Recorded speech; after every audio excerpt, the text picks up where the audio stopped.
ইলিন 2220 সাল। চারদিকে কাচ দিয়ে ঘেরা একটা কক্ষ। কক্ষের মাঝে দাঁড়িয়ে আছে লিমিনি। সে 21 বছর বয়সী এক নারী ক্লোন। অসহায় দৃষ্টিতে তাকাচ্ছে এদিক ওদিক। কক্ষটা অতিরিক্ত ঠান্ডা, এজন্য বেশ শীত অনুভব করছে সে। একটা কম্বল হলে ভালো হতো, কিন্তু কোথায় পাবে কম্বল? কক্ষের ওপরে মাইক্রোফোন লাগানো। হঠাৎই সেখান থেকে পুরুষের কণ্ঠ ভেসে এলো, লিমিনি, তোমাকে অভিনন্দন। লিমিনি ওপরের দিকে তাকালো, তারপর বলল, কে তুমি? আমি রোবট গোটো। আমি কি তোমাকে আগে কখনো দেখেছি? না, দেখনি, তবে কিছুক্ষণের মধ্যে দেখবে। কথা শেষ না হতেই কাচের ওপাশে দেখা গেল গোটোকে। কালো শরীরের একটা রোবট, গোল মাথার মাঝে থ্যাবড়া নাক, নাকের দুপাশে দুটো চারকোনা লাল চোখ। আরও খানিকটা এগিয়ে এসে গোটো বলল, তোমাকে অভিনন্দন। কেন?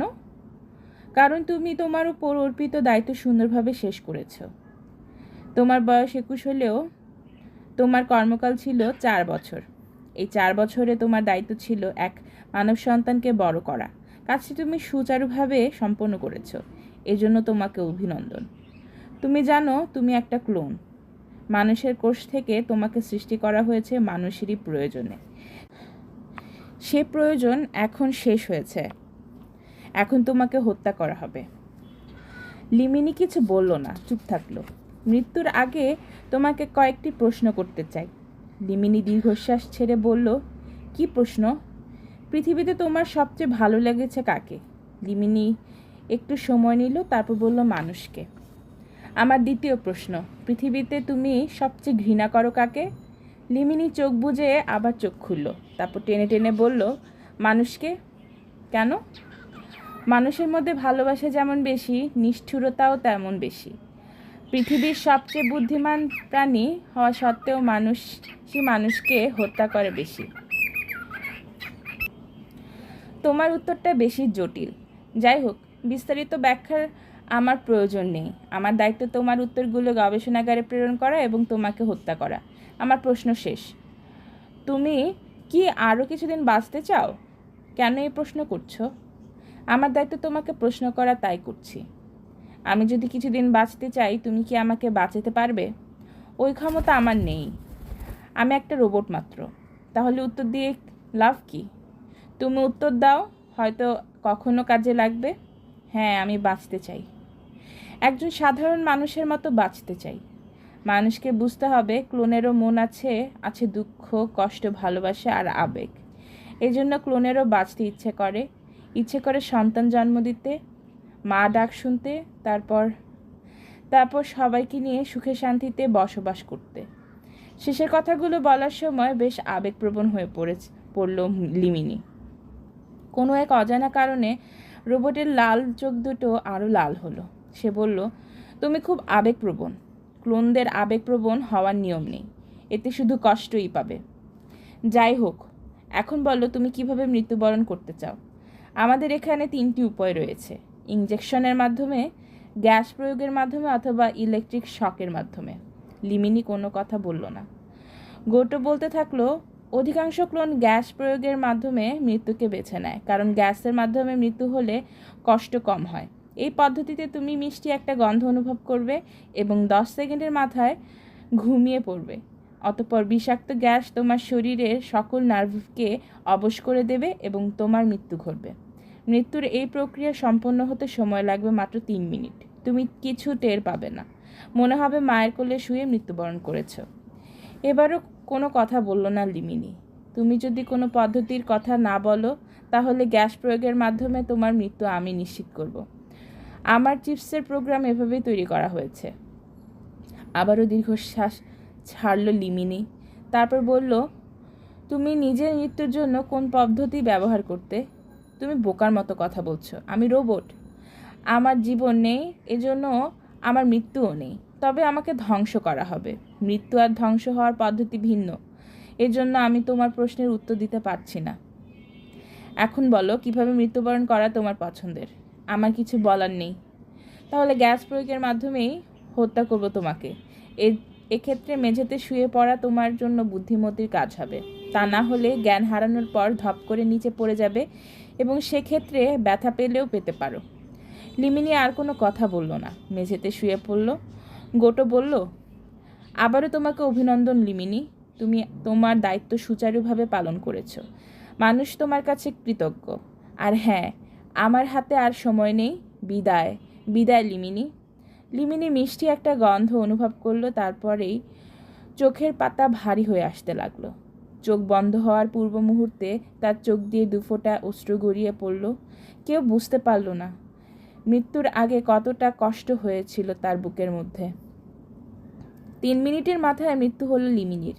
মৃত্যুর পর তার শরীরটাকে রাখা হলো কফিনের মতো একটা যন্ত্রের মধ্যে। 5 মিনিটের মধ্যে সমস্ত শরীর পুড়ে ছাই হয়ে গেল ওই যন্ত্রে। গোটো নামক রোবট ছাইগুলো নিয়ে ফেলে দিল রাস্তার পাশের ডাস্টবিনে। সকালে সিটি কর্পোরেশনের রোবট এসে অন্যান্য ময়লার সাথে নিয়ে যাবে ছাইগুলো। তারা খুনাক্ষরেও জানতে পারবে না ছাই মূলত লিমিনি নামক এক ক্লোন নারীর দেহাবশেষ। প্রফেসর রাইবার্ট বিজ্ঞান ও প্রযুক্তি বিষয়ে গবেষণা কেন্দ্রের প্রধান। বয়স 45 বছর। আগে তিনি বিশ্ববিদ্যালয়ে শিক্ষকতা করতেন। তার পছন্দের বিষয় ছিল ক্লোন। ক্লোন নিয়ে গবেষণার ক্ষেত্রে অভূতপূর্ব সাফল্যের কৃতিত্বস্বরূপ চাকুরি জীবনের মাত্র 10 বছরে তিনি প্রফেসর পদে পদোন্নতি পান। তারপর নিয়োগ পান বিজ্ঞান ও প্রযুক্তি বিষয়ক মন্ত্রণালয়ের গবেষণাগারে। 3 বছর হলো তিনি এখানে বিভিন্ন গবেষণা কার্যক্রমে প্রধান পদে আছেন। বিজ্ঞান ও প্রযুক্তি বিষয়ক নতুন কোনো সিদ্ধান্ত বাস্তবায়নে সরকার তার কাছে মতামত চায়। তিনি যে মতামত প্রদান করেন, সরকার সেটি অত্যন্ত গুরুত্বের সাথে বিবেচনা করে। প্রফেসর রাইবার্টের কাজের প্রতি আন্তরিকতা এত বেশি যে নিজ বাড়ির ভূগর্ভে পর্যন্ত তিনি ছোটোখাটো একটা গবেষণাগার স্থাপন করেছেন। তার স্ত্রী মিডিনা একজন ডাক্তার, চাকুরি করেন শহরের সবচেয়ে বড় সরকারি হাসপাতালে। এজন্য তাকেও বেশ ব্যস্ত থাকতে হয়। গুরুত্বপূর্ণ পদে থাকায় দুজনকেই মাসের অধিকাংশ সময় কাটাতে হয় শহরের বাইরে বিভিন্ন সেমিনারে, কনফারেন্সে। এছাড়া স্বনামধন্য বিশ্ববিদ্যালয়ের বক্তব্য প্রদান, রাষ্ট্রের গুরুত্বপূর্ণ সভা, এগুলো তো আছেই। এ কারণে একেবারে সময় বের করতে পারেন না তারা। মাঝে মাঝে দেখা যায় দুজন এতটাই ব্যস্ত যে একজন শহরের বাইরে থেকে ফিরছেন তো আরেকজন বাইরে যাচ্ছেন, ফলে 1 সপ্তাহ পর্যন্ত তাদের দেখা সাক্ষাৎ হয় না। প্রফেসর রাইবার্ট এখন ব্যস্ত ক্লোন নিয়ে। পৃথিবীতে ক্লোনের ব্যবহার শুরু হয়েছে 10 বছর হলো, তবে মানুষ ক্লোন আবিষ্কার করেছে প্রায় 200 বছর আগে। প্রথম যে প্রাণীর ক্লোন তৈরি করা হয়েছিল সেটি ছিল ভেড়া। তারপর তৈরি করা হয় অন্যান্য প্রাণীর ক্লোন। প্রত্যেক প্রাণীর দেহে লক্ষ লক্ষ কোষ থাকে। যে কোনো একটি কোষ থেকে হুবহু একই রকম প্রাণী তৈরির পদ্ধতি হলো ক্লোনিং, আর নতুন প্রাণীটিকে বলা হয় ক্লোন। এতদিন মানুষের ক্লোন তৈরি ছিল সম্পূর্ণ নিষিদ্ধ। সম্প্রতি ক্লোন তৈরির বিষয়টিকে পরীক্ষামূলকভাবে অনুমোদন দেওয়া হয়েছে। মোট 4টি গবেষণা প্রতিষ্ঠান ক্লোন তৈরি করেছে। এই ক্লোনগুলোর দাম অনেক বেশি, সাধারণ মানুষের ক্রয় ক্ষমতার বাইরে। তবে অধিকাংশ ক্লোন তৈরি করা সম্ভব হলে ক্লোনের দাম কমে আসবে। সেক্ষেত্রে সবার জন্য সহজলভ্য হবে ক্লোন। ক্লোনকে বাণিজ্যিকভাবে তৈরি করা হবে কি না সেই বিষয়ে সরকার এখন প্রফেসর রাইবার্টের কাছে মতামত চেয়েছে। যদি তিনি মতামত প্রদান করেন তাহলে হয়তো এই বিষয়ে আইন তৈরি হবে, আর তিনি সমর্থন না দিলে বাণিজ্যিক ক্লোন তৈরি অনুমোদিত হবে না। প্রফেসর রাইবার্ট বাণিজ্যিকভাবে ক্লোন তৈরির পক্ষে, কারণ এই ক্লোন মানুষের জীবনকে অনেকটাই সহজ করে দেবে। বাড়িতে এখন কাজ করার মানুষ পাওয়া যায় না বললেই চলে। যদিও রোবট আছে, তারপরও সবসময় রোবটের উপর নির্ভর করা যায় না, কারণ রোবটগুলোর নিজস্ব সিদ্ধান্ত নেওয়ার ক্ষমতা নেই। আর তাছাড়া জটিল পরিস্থিতিতে রোবট কিছু করতে পারে না। সেক্ষেত্রে বাড়িতে ক্লোন থাকলে কাজকর্ম অনেক সহজ হবে। তাছাড়া ক্লোনের অঙ্গ প্রত্যঙ্গ নানাভাবে কাজে লাগানো সম্ভব হবে। যেমন একজনের কিডনির প্রয়োজন, ক্লোনের শরীর থেকে নিয়ে লাগানো যাবে। একজনের কর্নিয়ার প্রয়োজন, ক্লোনের চোখ থেকে কর্নিয়া নিয়ে ব্যবহার করা যাবে। আরেকটা গুরুত্বপূর্ণ বিষয় হলো যুদ্ধে ক্লোনের ব্যবহার। যুদ্ধ হলে মানুষকে শত্রুর মুখোমুখি হতে হয়, যারা কিনা মানুষ। এই যুদ্ধে ক্লোনকে ব্যবহার করা সম্ভব হলে কমে আসবে মানুষের মৃত্যু। রাষ্ট্র এই বিষয়টিকে বেশ গুরুত্ব দিচ্ছে। প্রেসিডেন্ট থেকে শুরু করে সবাই চাচ্ছে মানুষের পরিবর্তে ক্লোনকে যুদ্ধের কাজে ব্যবহার করা হোক। এজন্য বাণিজ্যিক ক্লোন তৈরি এবং ব্যবহারের পক্ষে মতামত দেওয়ার বিষয়ে তার উপর বেশ চাপ আছে। তবে এটা ঠিক, মতামত প্রদানের ক্ষেত্রে তিনি সম্পূর্ণ স্বাধীন থাকবেন। কোনো চাপকে তিনি গ্রাহ্য করবেন না। নিজে যা বুঝবেন, অনুধাবন করবেন, ফলাফল যা পাবেন তার উপর নির্ভর করেই মতামত দেবেন তিনি। তবে সকলকে নিয়ে একটা সভা অনুষ্ঠিত হবে। ওই সভায় সকলের পর্যবেক্ষণ এবং বিশ্লেষণ গুরুত্বের সাথে মূল্যায়ন করবেন তিনি। বর্তমানে যে 4টি প্রতিষ্ঠান ক্লোন তৈরি করছে তাদের সকল কার্যক্রম পর্যবেক্ষণ করা হচ্ছে। বিজ্ঞান ও প্রযুক্তি গবেষণাগারের অনুমোদন ছাড়া কোনো প্রতিষ্ঠান ক্লোন তৈরি কিংবা বিক্রি করতে পারবে না, এমনটাই নিয়ম। ক্লোন তৈরির প্রাথমিক একটা নীতিমালাও তৈরি করা হয়েছে। এই নীতিমালা অনুসারে ক্লোন তৈরির সাথে সাথে তার শরীরে আইডেন্টিফায়ার নামক একটি মাইক্রোক্যাপসুল প্রবেশ করিয়ে দেওয়া হয়। এই আইডেন্টিফায়ারের মাধ্যমে ক্লোনের অবস্থান সহজেই চিহ্নিত করা সম্ভব। ফলে কোনো ক্লোন কখনোই লুকিয়ে থাকতে পারবে না এবং মানুষের বিরুদ্ধে কিছু করতে পারবে না। আবার ক্লোনের প্রয়োজন শেষ হলে সাথে সাথে ফিরিয়ে দিতে হবে সংশ্লিষ্ট প্রতিষ্ঠানে। অতঃপর ওই ক্লোনকে হত্যা করা হবে, কোনোভাবেই বাঁচিয়ে রাখা যাবে না। এজন্য এখন পর্যন্ত ক্লোন কোনো অঘটন ঘটায়নি, বরং যারা ক্লোন নিয়েছে তাদের সবাই আবার ক্লোন চাচ্ছে, কারণ ক্লোনের সার্বিক কার্যক্রমে তারা সন্তুষ্ট। এই জন্য প্রফেসর রাইবার্ট বাণিজ্যিকভাবে এবং যুদ্ধের প্রয়োজনে ক্লোন ব্যবহারের অনুমতি দেবেন বলে মনস্থির করে রেখেছেন। অবশ্য মতামত দেওয়ার জন্য এখনও যথেষ্ট সময় আছে। মতামতটি তিনি দেবেন শেষ দিনে। তার আগ পর্যন্ত গবেষণা কার্যক্রম চালিয়ে যাবেন। প্রফেসর রাইবার্ট তার দপ্তরে একটা গুরুত্বপূর্ণ ফাইল দেখছিলেন। এমন সময় ফোন বেজে উঠল। ফোন করেছে তার 10 বছরের ছেলে হ্যারি।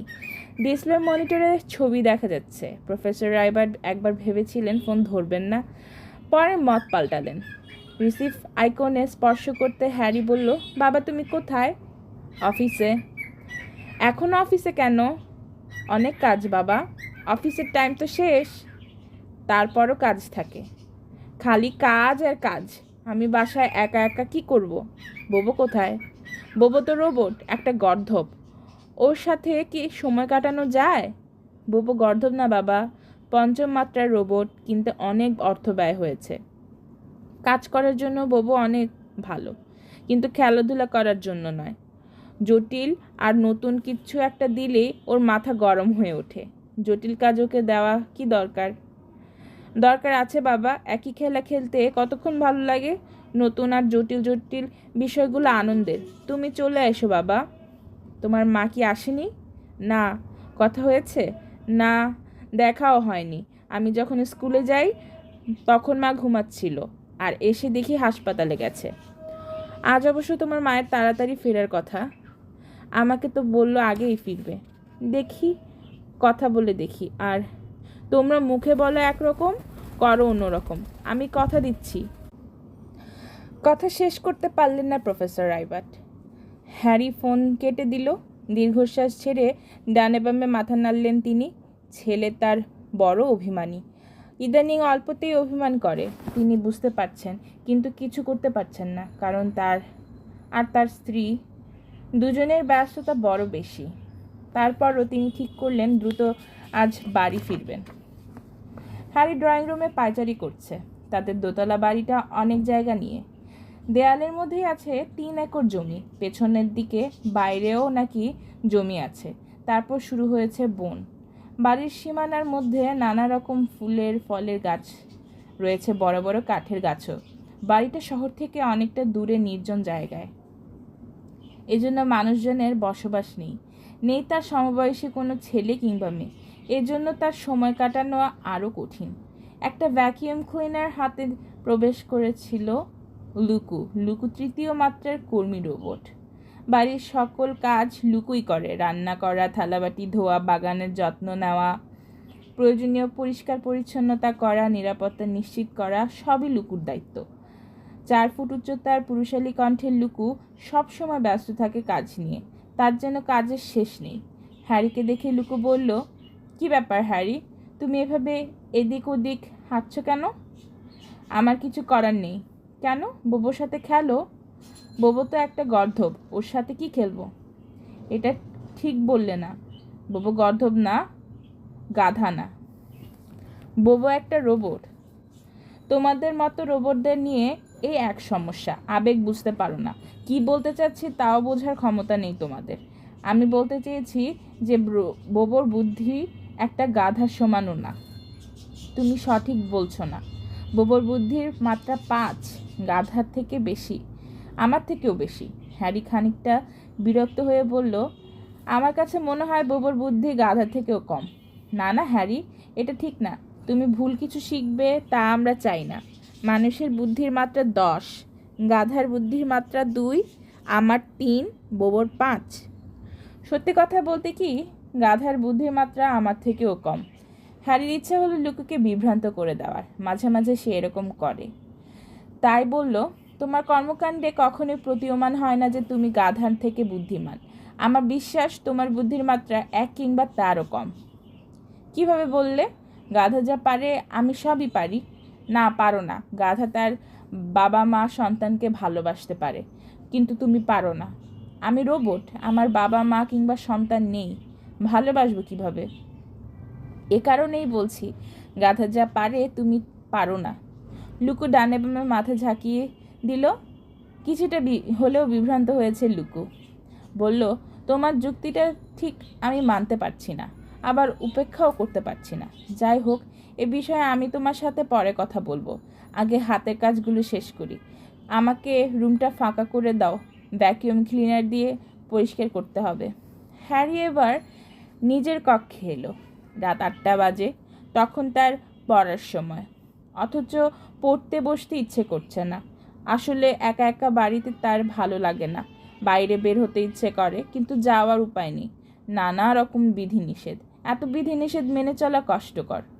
সে ঠিক করলো এসব বিধিনিষেধ নিয়মকানুন মানবে না। তাই ডাক দিল বোবোকে।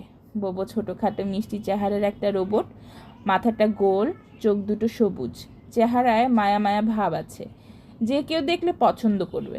হ্যারিও পছন্দ করে বোবোকে, তবে মাঝে মাঝে বকাবকি করে, কারণ বোবো অনেক কিছু বুঝেও যেন বুঝতে চায় না। বোবো ভেতরে এলে হ্যারি বলল, আমরা এখন কি করতে পারি বোবো? কি করবে তুমিই বলো। আমার বাইরে যেতে ইচ্ছা করছে। কখন? এখন। কি বলছো? এখন বাইরে যাবে কিভাবে? এখন তোমার পড়াশোনা করার সময়। পড়াশোনা আমার ভালো লাগে না। তুমি জানো, পড়াশোনা না করলে কেউ কখনো জীবন উন্নতি করতে পারে না। জীবন উন্নতি করে কি করব? এরকম একটা প্রশ্নের জন্য মোটেও প্রস্তুত ছিল না বোবো। তোতলাতে তোতলাতে সে বলল, উন্নতি করে কি করবে মানে? জীবন উন্নতিটাই তো সবাই উন্নতি করতে চায়, কিন্তু তুমি চাচ্ছ না কেন? কারণ আমার ভালো লাগে না। কি ভালো লাগে তোমার? ওই যে বললাম বাইরে যেতে। আগামীকাল স্কুলের পরে আমরা যাব। ওই সময়টা তোমার বেড়ানোর জন্য, খেলাধুলার জন্য নির্ধারণ। সময়ের কাজ সময়ে করা উচিত। এত নিয়ম নীতি ভালো লাগে না বোবো। সবাই এরকম নিয়মের মধ্যে চলছে।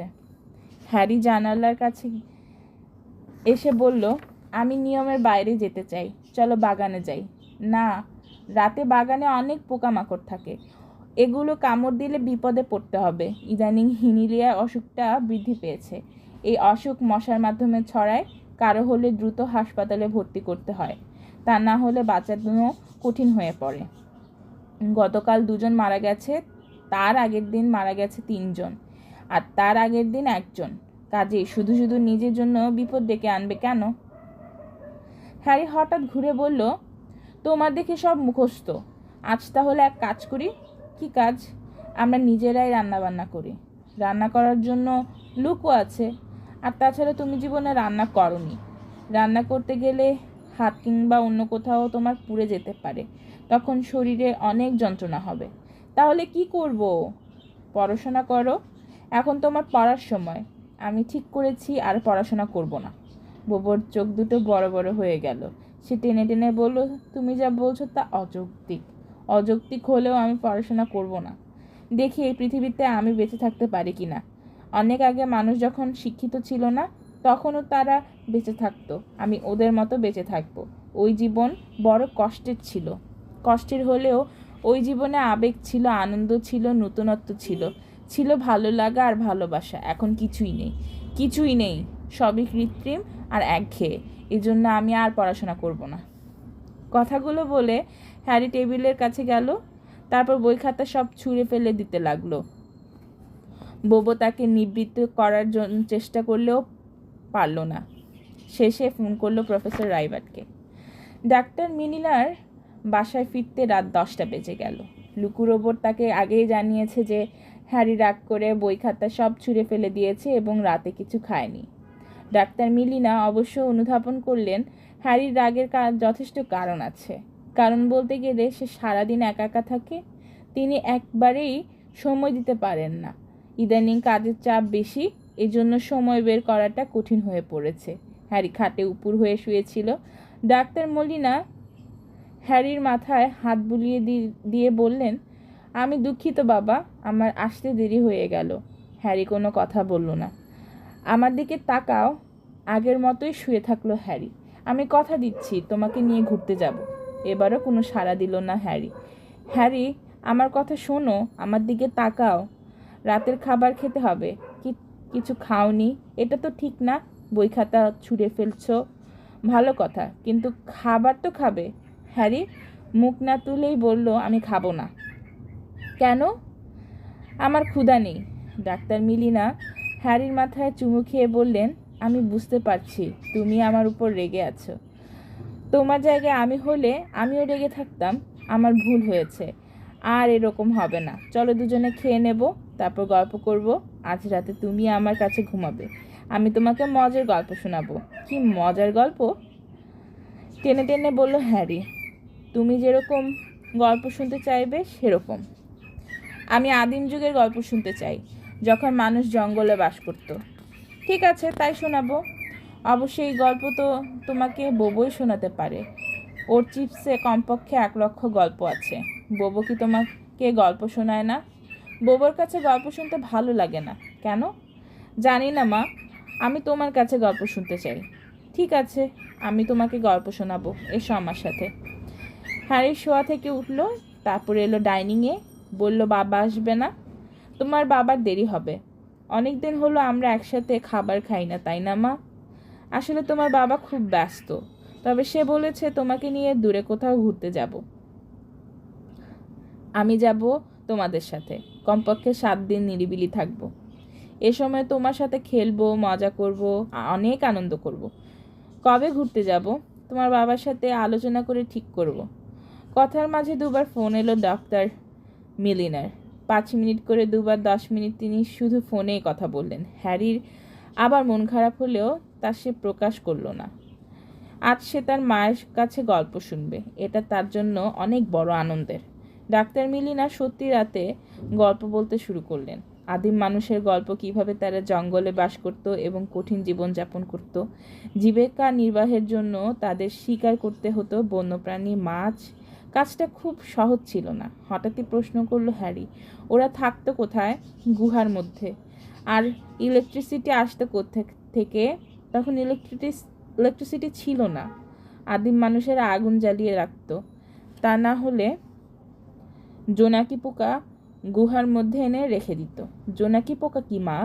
জোনাকি পোকা হলো বিশেষ এক ধরনের পোকা যেগুলোর শরীরে আলো সৃষ্টি করতে পারে। এরকম পোকা আমি দেখিনি। কোথায় দেখা যাবে? জঙ্গলে।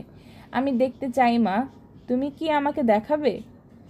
ডাক্তার মিলিনা কোনো কথা বললেন না। হ্যারি আবার প্রশ্ন করলো, তুমি কি আমাকে জোনাকি পোকা দেখাবে মা? উত্তর দিলেন না ডাক্তার মিলিনা। হ্যারি বুঝতে পারল তার মা ঘুমিয়ে পড়েছে। সারাদিন কাজ করে বড় ক্লান্ত তিনি। হ্যারি উঠে চুপচাপ বসে থাকলো। কিছুতেই তার মাকে পায় না। সারাদিন একা একা থাকে। ভেবেছিল রাতে অনেকক্ষণ গল্প শুনবে মায়ের কাছে, কিন্তু সম্ভব হলো না। সে নেমে এলো বিছানা থেকে। জোনাকি পোকা দেখার খুব ইচ্ছে হচ্ছে তার। আগে কখনো দেখেনি। ভাবলো ছাদে গেলে দেখা যাবে, তাই সিঁড়িতে পা রাখলো। আকাশে পূর্ণিমার চাঁদ, চারদিকে জোছনা, সেই আলোতে অনেক দূর পর্যন্ত দেখা যায়। তাদের বাড়ির পেছনে বাগান, তারপর ঘন বন, কিন্তু কোথাও জোনাকি পোকা দেখা যাচ্ছে না। জোনাকি পোকা বড় নাকি ছোট সে জানে না। একটা পোকা শরীরে আলো সৃষ্টি করতে পারে, বিষয়টা তার কাছে অদ্ভুত মনে হচ্ছে। ইন্টারনেটে পোকাটা অবশ্য দেখা যাবে ভাবল সে, কিন্তু ওইভাবে পোকা দেখে আর বাস্তবে পোকা দেখার মধ্যে মজাটাই আলাদা। সম্ভব হলে একটা জোনাকি পোকা সে পালবে বলে ঠিক করলো। হ্যারি চাঁদের দিকে তাকিয়েছিল, কাঁধে স্পর্শ পেয়ে চমকে উঠল। দেখে তার বাবা প্রফেসর রাইবার্ড। বলল, বাবা তুমি কখন এলে? এইমাত্র এলাম। তুমি ছাদে কি করছো? জোনাকি পোকা খুঁজছিলাম। জোনাকি পোকা? হ্যাঁ বাবা, জোনাকি পোকার নিজের আলো আছে। এখানে জোনাকি পোকা দেখবে কিভাবে? জোনাকি পোকা লোকালয়ে থাকে না, থাকে গভীর জঙ্গলে। আমি একদিন তোমাকে দেখাবো। সত্যি? হ্যাঁ। এখন চলো, ঘুমাবে। অনেক রাত হয়েছে, আর এভাবে একা একা রাতে ছাদে আসা ঠিক না। ইদানিং তুমি এমন অনেক কাজ করো যেগুলো করা উচিত নয়। হ্যারি কোনো কথা বলল না। সুবোধ বালকের মতো নিচে নেমে এলো। তার এখন ঘুম পাচ্ছে। সে ঠিক করলো ঘুমাবে, লম্বা ঘুম। সকালে আর স্কুলে যাবে না, একটা দিন শুধু ঘুমিয়েই কাটাবে। হ্যারির ইচ্ছে পূরণ হলো না। তাকে সকালে উঠে স্কুলে যেতে হলো। প্রফেসর রাইবার্ড তার সাথে কথা বলার চেষ্টা করেছেন, কিন্তু সে চুপ ছিল, কোনো কথাই বলেনি। সকালে নাস্তার টেবিলে প্রফেসর রাইবার্ড বললেন, হ্যারির মন খারাপ। আমাদের বোধহয় ওকে নিয়ে দূরে কোথাও ঘুরে আসা উচিত। ডাক্তার মেলিনা সায় দিল। আমি তোমার সাথে একমত। কবে যেতে পারি? সামনের সপ্তাহে চলো।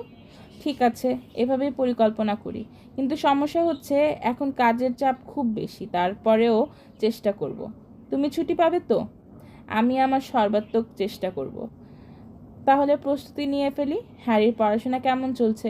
ডাক্তার মিলিনা ডানে বামে মাথা নেড়ে বললেন, ইদানিং সে পড়াশোনা করছে না। গতকাল বই খাতা সব ছুঁড়ে ফেলে দিয়েছে। স্কুলের রেজাল্টটাও ভালো করেনি। হোমওয়ার্কগুলোও নাকি ঠিকমতো করছে না। কেন? হতে পারে আমরা সময় দিচ্ছি না এজন্য। অন্য কোনো কারণ থাকতে পারে। মনে হচ্ছে একজন সাইকিয়াট্রিস্টের কাছে যাওয়া প্রয়োজন। প্রফেসর রাইবার্ড ডানে বামে মাথা নেড়ে বললেন, না না, এত অল্প বয়সের ছেলেকে সাইকিয়াট্রিস্ট দেখাবো কেন? এতে উল্টো মানসিক চাপ বাড়বে। আমি তোমার সাথে একমত, তবে কিছু একটা করা দরকার। মাঝে মধ্যে দেখি আনমনা থাকে, একা একা কি যেন ভাবে। তুমি তো সপ্তাহে একদিন ওকে নিয়ে ঘুরতে যেতে পারো। চেষ্টা তো করি, সময় বের করতে পারি না। আমার বিভাগে 2জন ডাক্তার কম আছে, আর হিনিলিয়া রোগ বৃদ্ধি পাওয়ার পর চাপও বাড়ছে। তোমারও তো একই অবস্থা। এত গবেষণা করা কি দরকার? ক্লোনের বাণিজ্যিক উৎপাদন, এই এক বিষয় নিয়ে আর না ভাবলে হয় না? তাতে আমার চাকরিটা করা হতো, মানুষের জন্য কিছু করা হতো না। শুধু চাকরি করলে তো নিজের জন্য করা হলো না, কিছু তো মানব কল্যাণে করতে হবে। এজন্যই দায়িত্বটা নিয়েছি। তবে এখন বুঝতে পারছি জটিলতা অনেক। আমি নিজেও বাণিজ্যিক ক্লোন উৎপাদনের পক্ষে ছিলাম, কিন্তু গত রাতের সভায় দেখলাম অধিকাংশই বিপক্ষে। কারণ ক্লোনের অনুভূতি আছে। অনুভূতির বিষয়গুলো বড় হৃদয় ছোঁয়া। একটা ক্লোনকে হত্যা করা মানে মানুষকে হত্যা করা, এরকম একটা প্রতিক্রিয়া তৈরি হচ্ছে গবেষকদের মধ্যে। এজন্য এই বাণিজ্যিক ক্লোন উৎপাদনের সিদ্ধান্ত সম্ভবত অনুমোদন দিব না। অনেক কিছু জড়িত ক্লোনের সাথে। তুমি ঠিকই বলেছ। ক্লোন কোনো পশু পাখি না যে তাদের সম্পর্কে ইচ্ছে হলো একটা মতামত দিয়ে দিলাম। ক্লোন মানুষের মতো দেখতে একটা জীব। ক্লোনের আবেগ আছে, ভালোবাসা আছে, আছে সুখ দুঃখ, আনন্দ বেদনা। এজন্য মতামত প্রদানের বিষয়টা জটিল হয়ে যাচ্ছে। শেষ যে ক্লোনটাকে হত্যা করা হয়, কি যেন নাম ছিল? হ্যাঁ, মনে পড়েছে, লিমিনি। আরও কিছুদিন বাঁচতে চেয়েছিল। এই বিষয়গুলো এখন শুনতে ইচ্ছা করছে না। ইদানিং আমরা অফিসের আলোচনা বাসায় করছি। এটা ঠিক না। প্রফেসর রাইবার্ড মাথা ঝাঁকিয়ে বললেন, তুমি ঠিকই বলেছ। বাসায় এখন থেকে আমাদের অফিসিয়াল কথাবার্তা এড়িয়ে যেতে হবে। এতে আমরা হ্যারিকে বেশি সময় দিতে পারবো। আচ্ছা ঠিক আছে। নাস্তা শেষ হলেও প্রফেসর রাইবার্ট দেখলেন হাতে 10 মিনিট আছে। তিনি হ্যারির কক্ষে এলেন। লুকু কক্ষটি গুছিয়ে রাখছিল। প্রফেসর রাইবার্টকে দেখে লুকু বলল, নাস্তা কেমন ছিল প্রফেসর? চমৎকার। আঙুরের জুসটা সুন্দর বানিয়েছ। ফলগুলো আমাদের গাছের, এজন্যই এত স্বাদের হয়েছে। আসলে কি জানো, প্রাকৃতিক খাবার আর কৃত্রিম খাবারের স্বাদে অনেক পার্থক্য। আমি দুঃখিত প্রফেসর, আমার খাবার গ্রহণের প্রয়োজন হয় না, এজন্য খাবারের স্বাদ সম্পর্কে আমি কোনো মতামত প্রদান করতে পারবো না। ও আচ্ছা, আমি ভুলেই গিয়েছিলাম। তো তোমার শরীরের কি অবস্থা? সার্ভিসিং করিয়েছো? আরও 7 দিন সময় আছে। কোম্পানির লোক এসে সার্ভিসিং করে যাবে। ওদের কম্পিউটারে তারিখ উল্লেখ আছে। পারলে 2-1 দিন আগে করে ফেলো। সামনের সপ্তাহে দূরে কোথাও বেড়াতে যাব ভাবছি। গেলে ভালো হবে। হ্যারি কেমন যেন অস্থির হয়ে উঠেছে। প্রায়ই বাইরে যেতে চায়। ইদানিং বাইরের জগৎ সম্পর্কে তার আগ্রহ বেড়েছে। অনেক প্রশ্নও করে সে। 10 বছর বয়সী ছেলে, উৎসাহ থাকবে, প্রশ্ন থাকবে, এটাই স্বাভাবিক। তুমি চেষ্টা করবে সবগুলো প্রশ্নের উত্তর দিতে, এতে ওর জ্ঞানের পরিধি বাড়বে। লুকু মাথা ঝাঁকিয়ে বলল, আমি সেরকমই চেষ্টা করি। মাঝে মাঝে জটিল প্রশ্ন করে আমাকে, সেগুলোর উত্তর আমি দিতে পারি না। কীরকম জটিল প্রশ্ন? 2 দিন আগে একটা প্রশ্ন করেছিল। প্রশ্নটা ছিল এরকম, মানুষ কেন মানুষকে হত্যা করে? তুমি কি উত্তর দিয়েছিলে? আমি উত্তরটি দিতে পারিনি। বলেছিলাম জেনে জানাবো। সম্ভবত এখানে স্বার্থ, আবেগ, হিংসা, বিদ্বেষের ব্যাপার আছে। এগুলো জটিল বিষয়। আমি তৃতীয় মাত্রার রোবট হওয়ায় সঠিকভাবে বিশ্লেষণ করতে পারি না। তুমি পারবে কিভাবে? এই প্রশ্নের উত্তর তো আমার নিজেরও জানা নেই। মানুষ এত বুদ্ধিমান, এত উন্নত, মানুষের মধ্যে এত ভালোবাসা, তারপরেও মানুষ যুদ্ধ করে, মানুষ হয়ে মানুষকে হত্যা করে। কিছুদিন আগে একটা ক্লোন অদ্ভুত একটা কথা বলে গেছে। জানতে চাও কি বলেছে? জানতে চাই। পৃথিবীতে অনেক হিংস্র প্রাণী আছে, অথচ মানুষই সবচেয়ে বেশি মানুষকে হত্যা করে। অন্য কোনো প্রাণী এত মানুষ হত্যা করে না। কি অদ্ভুত, তাই না? হ্যাঁ, এর ব্যাখ্যা কি? আমি তোমাকে কথা শেষ করতে পারলেন না প্রফেসর রাইবার্ট। ওপাশ থেকে তার স্ত্রী ডাক্তার মিলিনা ডেকে উঠলেন। কই, তাড়াতাড়ি এসো, অফিসে দেরি হয়ে যাবে তো। হ্যাঁ, আসছি।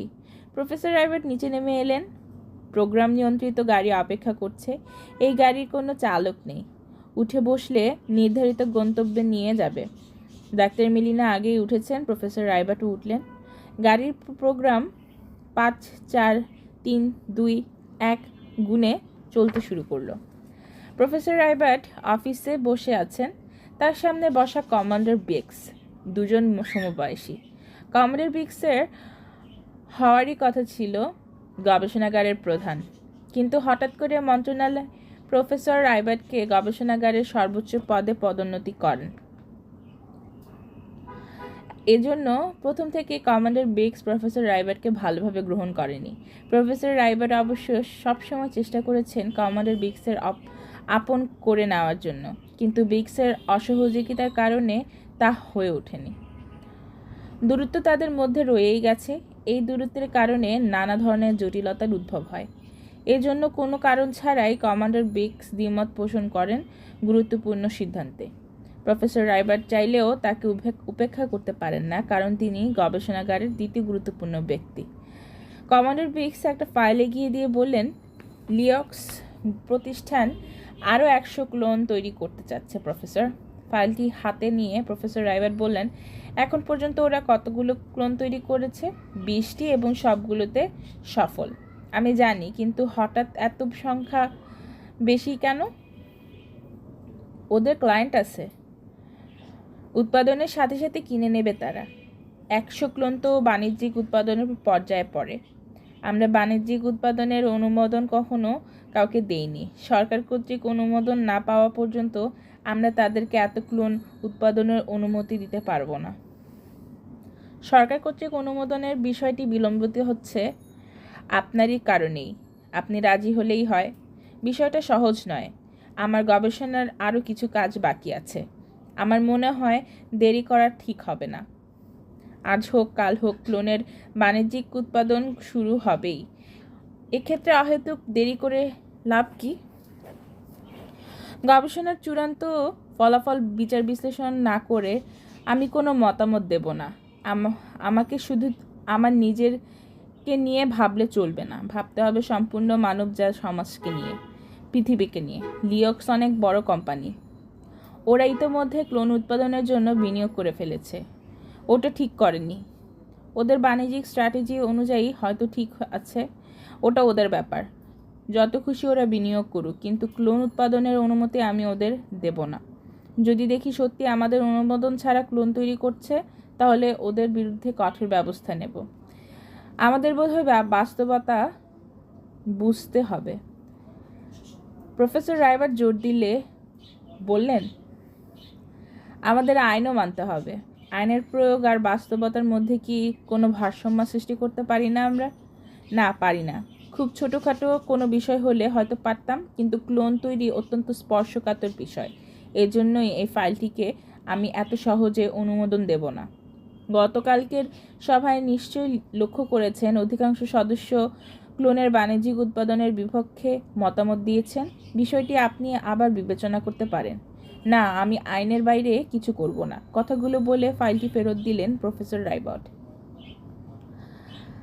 একটা দীর্ঘশ্বাস ছেড়ে উঠে দাঁড়ালেন কমান্ডার বেক্স, তারপর দ্রুত বের হয়ে গেলেন কক্ষ থেকে। প্রফেসর রাইবার্ট ক্যান্টিনে এলেন। এরকম সময়ে সাধারণত তিনি ক্যান্টিনে আসেন না, কেন যেন তার কফি খেতে ইচ্ছে করেছে। সেন্সরে চাপ দিতে দিতে এক কাপ গরম কফি বের হয়ে এলো মেশিন থেকে। কফিটার দিকে তাকিয়ে তিনি ভাবলেন, একদিন নিজ হাতে তিনি কফি বানাবেন, তারপর অফিসের সবাইকে খাওয়াবেন। অনেক আগে ছোটবেলায় তিনি একবার কফি বানিয়েছিলেন, তারপরে আর বানাননি, কারণ এখন সবই স্বয়ংক্রিয়। সব কিছু স্বয়ংক্রিয় হওয়ার কারণে মানুষ মৌলিক কাজগুলো ভুলে যাচ্ছে। এটা ঠিক না। মানুষকে তার মৌলিকত্ব ধরে রাখতে হবে, তা না হলে সম্পূর্ণই যন্ত্রনির্ভর হয়ে পড়তে হবে। সেক্ষেত্রে দেখা যাবে এক সময় যন্ত্র সব কিছু দখল করে নিয়েছে, মানুষ হয়ে গেছে যন্ত্রের দাস। প্রফেসর রাইবার্ট কফি শেষ করে তার কক্ষে ফিরে এলেন। এমন সময় ফোন করলেন তার স্ত্রী ডাক্তার মিলিনা। ফোন ধরতে ওপাশ থেকে মিলিনা বললেন, আগামী সপ্তাহে নিকল ভার্সিটিতে যেতে হবে। ওখানে একটা আন্তর্জাতিক কনফারেন্স আছে। এজন্য হ্যারিকে নিয়ে বাইরে ঘুরতে যাওয়ার পরিকল্পনাটা বাদ দিতে হবে। হ্যারি খুব কষ্ট পাবে। আমরা না হয় আরেক সপ্তাহ পরে যাই, তখন তো আমার সময় বের করতে পারবো না। কেন? বায়োলজিস্টদের আন্তর্জাতিক সেমিনার হবে আমাদের শহরে। সম্পূর্ণ সপ্তাহ আমাকে ব্যস্ত থাকতে হবে। তারপরের সপ্তাহে আবার হ্যারির পরীক্ষা। তার মানে 1 মাসেও আমরা বাইরে যেতে পারবো না। তাই তো মনে হচ্ছে একটা না একটা উপায় বের করতে হবে। বাসায় এসে আলোচনা করা যাবে। ঠিক আছে, রাখি তাহলে। ফোন রাখার পর ভেতরে প্রবেশ করলো দিনহা। দিনহার কাজ ক্লোনদের অনুভূতি নিয়ে গবেষণা করা। প্রফেসর রাইবার্ট সামনে ঝুঁকে পড়েছিলেন। এরপরে উপরের দিকে তাকিয়ে বললেন, নতুন কিছু পেলে? প্রফেসর, গত 3 মাসে যে সকল ক্লোনকে হত্যা করা হয়েছে তাদের সম্পর্কে ক্লায়েন্টের অনুভূতি বিষয়ক কিছু তথ্য আপনাকে জানাতে চাই। হ্যাঁ, বলো। কতটি ক্লোনকে হত্যা করা হয়েছে? 9টি। সংখ্যা অনেক বেশি। জি প্রফেসর। অনুভূতি সম্পর্কিত তোমার ফলাফল কি? যে সকল বাড়ি বা প্রতিষ্ঠান ক্লোনগুলো কাজ করত, তাদের সবারই ক্লোনগুলোর প্রতি এক ধরনের মায়া জন্মে গেছে। অনেকেই তাদেরকে পরিবার বা প্রতিষ্ঠানের সদস্য হিসেবে মনে করা শুরু করেছিল। প্রয়োজন কিংবা চুক্তির মেয়াদ শেষ হয়ে যাওয়ায় উৎপাদনকারী প্রতিষ্ঠানের নিকট ফেরত দিয়েছেন তারা। ক্লোনগুলো কি আবার ব্যবহার করা সম্ভব হতো না? পুনরায় ব্যবহারের নিয়ম নেই। ব্যবহার করতে হলে আপনাকে নীতিমালা অনুমোদন করতে হবে। আমি কি এ বিষয়ে কোনো প্রস্তাব দেব? প্রফেসর রাইবার্ট দিনহার চোখে তাকালেন, তারপর মাথা ঝুঁকিয়ে বললেন, হ্যাঁ দাও। ধন্যবাদ প্রফেসর। এমন একটা উত্তর আমিও আপনার কাছ থেকে আশা করেছিলাম। আসলে কি জানেন, ক্লোনগুলোকে দেখলে মায়া হয়, বড় নিষ্পাপ ওরা। কথাগুলো বলে চলে গেল দিনহা। তাকে বেশ উৎফুল্ল দেখালো। কেন যেন প্রফেসর রাইবার্টের নিজেরও ভালো লাগছে। মনে হচ্ছে তিনি একটা ভালো কাজ করতে যাচ্ছেন। হ্যারির স্কুল শহরে। প্রতিদিন বোবো তাকে স্কুলে নিয়ে আসে। আজ সে স্কুলে থেকে ফিরেছে। বোবো গাড়ি ড্রাইভ করছিল। গাড়ি ড্রাইভ বলতে জিপিএসের মাধ্যমে শুধু গন্তব্য ঠিক করে দেওয়া। তারপর গাড়ি নিজে নিজে চলতে থাকে। গাড়ি খানিকটা আসার পর বুবু বলল, হ্যারি, তুমি কি কিছু খেতে চাও? না বুবু, তুমি ইচ্ছে করলে খেতে পারো। ডাক্তার মেলিনা, মানে তোমার মা, আমাকে ফোন করে বলেছিলেন তুমি যা খেতে চাও আমি যেন সেগুলো তোমাকে খাওয়ানোর ব্যবস্থা করি। আমার কিচ্ছু খেতে ইচ্ছে করছে না। কেন? বুবুর প্রশ্নের উত্তর দিল না, পাল্টা প্রশ্ন করলো হ্যারি। আচ্ছা বুবু, তুমি কি কখনো জোনাকি পোকা দেখেছো? না, দেখিনি। কেন? আমি রোবট, আমাকে সৃষ্টি করা হয়েছে রোবট ফ্যাক্টরিতে। আমার জোনাকি পোকা দেখার কোনো প্রয়োজন পড়েনি। তোমার কি ইচ্ছে হয় জোনাকি পোকা দেখার? আমার নিজের কোনো ইচ্ছে নেই, আমি শুধু দায়িত্ব পালন করতে পারি। আমি চাই তুমি আমাকে জোনাকি পোকা দেখাবে। জঙ্গলের মধ্যে জোনাকি পোকা উড়ে বেড়ায়, তুমি কি আমাকে নিয়ে যাবে? বুবু চোখ বড় বড় করে বলল, তোমার কি মাথা খারাপ? কেন? জঙ্গল মোটেও নিরাপদ নয়। কেন? জঙ্গলে হিংস্র পশু পাখি আছে, যে কোনো সময় তোমাকে আক্রমণ করতে পারে। আসে বিষাক্ত সাপ, একটা কামড় দিলেই সর্বনাশ। আর আছে নানা রকম জীবাণু। এই জীবাণুগুলো শরীরে বিভিন্ন রোগের সৃষ্টি করে। একবার আক্রান্ত হলে বড় ধরনের বিপদ হতে পারে। হোক বিপদ, তারপরও আমি জঙ্গলে যেতে চাই। না না হ্যারি, আমি তোমাকে জঙ্গলে নিতে পারবো না। ওখানে তোমার নিরাপত্তা নিশ্চিত করা আমার জন্য কঠিন হয়ে পড়বে। বরং তোমাকে গ্যালাক্সি সেন্টারে নিয়ে যাই, সেখানে তুমি বিভিন্ন রাইডে চড়তে পারবে, মহাশূন্য সম্পর্কিত নানা রকম গেম খেলতে পারবে। না বাবু, অনেকবারই গ্যালাক্সি সেন্টারে গিয়েছি, আর ভালো লাগে না। সবাই তো পছন্দ করে গ্যালাক্সি সেন্টার, আমার ভালো লাগে না। তুমি বরং বাসায় চলো। ঠিক আছে, তুমি যা বলবে। বাসায় এসে হ্যারি তার কক্ষে প্রবেশ করলো। তারপর ডায়েরিতে লেখা শুরু করলো, আমি একা, বড় একা। আমার কিছু ভালো লাগে না। আমার বাবা আছে, মা আছে, তাদেরকেও আমাকে সময় দিতে পারে না। তারা খুব ব্যস্ত, এত ব্যস্ত যে মাঝে মাঝে আমার সাথে দেখা হয় না। আমি একজন মানুষ, অথচ সারাটা দিন লুকু আর বোবো, এই দুই রোবটের সাথে আমার সময় কাটাতে হয়। রোবটের মন নেই, নেই ওদের মধ্যে কোনো আবেগ, ভালোবাসা। মানুষ ভালোবাসা ছাড়া বাঁচতে পারে না। এই জন্য এখন লুকু আর বোবোর সাথে সময় কাটাতে আমার ভালো লাগে না। দিনগুলো বড় কষ্টের মনে হয়। কষ্টের মধ্যেও ভালো লাগার অভিনয় করতে হয় মানুষকে। আমিও করি। বাবার সামনে হাসি, মায়ের সামনে হাসি, এমন অভিনয় করি যেন লেখাপড়া ভালো লাগে, খাওয়া দাওয়া ভালো লাগে। বড় সুখী আমি। অবশ্য ইদানিং আমি আমার আচরণে লেখাপড়া আর খাওয়া দাওয়ার বিষয়গুলো যে ভালো লাগে না তা প্রকাশ করতে শুরু করেছি। বাবা মা বুঝতে পেরে আমাকে বাইরে কোথাও ঘুরতে নিয়ে যাবে বলে সিদ্ধান্ত নিয়েছে। আমি জানি তারা পারবে না, তাদের ব্যস্ততা অনেক বেশি। আবার পারলেও ফিরে আসার পর আগের মতো ব্যস্ত হয়ে পড়বে। তখন আমি আবার একা হয়ে যাব। একা থাকা বড় কষ্টের। এই কষ্টটা এত বেশি যে সহ্য করা যায় না। আমার সহ্য ক্ষমতা বোধহয় শেষ হয়ে আসছে। সহ্য ক্ষমতা যখন শেষ হয় তখন মানুষ কি করে আমি জানি না। আসলে আমি অনেক কিছুই জানি না, অথচ আমার জানতে ইচ্ছা করে। লুকু আর বোবোর কাছে কিছু জানতে চাইলে তারা শুধু ভয়ের কথা বলে। এমনভাবে বলে যে পৃথিবীটা শুধু ভয়ের, এখানে নতুন কিছু করার নেই। এজন্য জীবনটা একঘেয়েমি হয়ে গেছে, বড় একঘেয়েমি। এরকম একঘেয়েমি জীবন কতদিন কাটাতে হবে বুঝতে পারছি না। আসলে আমি এখন অনেক কিছু বুঝতে পারি না। হয়তো আমি ছোট, এজন্য জানি না কবে বড় হব আর সব কিছু বুঝতে পারবো। ওপরের কথাগুলো লিখে হ্যারি শুয়ে পড়ল। তার ঘুম ভাঙল তার বাবা প্রফেসর রাইবার্টের ডাকে। সে আর চোখে তাকিয়ে বলল, বাবা, আমাকে বিরক্ত করো না, আমি ঘুমাচ্ছি। এখন কি ঘুমানোর সময়? সন্ধ্যা হয়েছে। আমার খুব ঘুম পাচ্ছে, চলো বাইরে কোথাও ঘুরে আসি। না বাবা, আমি যাব না। কেন? আমার যেতে ইচ্ছে করছে না। এটা কোনো কথা হলো? বাবা, আমাকে বিরক্ত করো না, আমার কিছু ভালো লাগছে না। চলো, তোমাকে নিয়ে কোথাও খাবার খাবো। তুমি এভাবে কথা বলছো কেন? হ্যারি খানিকটা বিরক্ত হয়ে বলল, সবাই শুধু বলে খাবার খাও, খাবার খাও। আমি আর কত খাবার খাবো?